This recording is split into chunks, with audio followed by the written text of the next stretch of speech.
कश्मीर की त्रासदी यूं तो 47 से बहुत पहले से चली आ रही है, लगभग 500-600 साल से।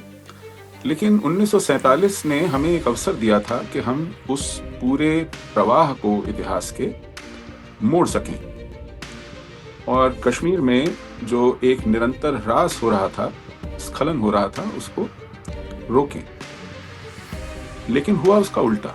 जब देश आज़ादी की खुशी मना रहा था, कश्मीर जिसको महाराजा रंजीत सिंह ने 1819 में आजाद कराया था पठानों से, उसे स्वतंत्र भारत की अंतरिम सरकार ने शेख अब्दुल्ला के हवाले कर दिया। हम गुलामी में चले गए और उस गुलामी का प्रभाव ऐसा रहा कि न सिर्फ शेख अब्दुल्ला को वहां का सर्वे सर्वा मान लिया गया, भारत की व्यवस्था जो कि भारत के संविधान से चलती है, उस व्यवस्था को भी कश्मीर की सीमा पर ही रोक लिया गया।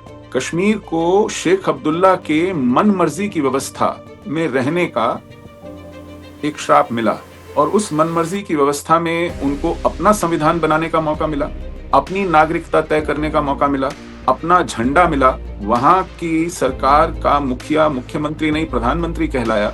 वहां पर भारत की सुप्रीम कोर्ट का कोई दखल नहीं रहा।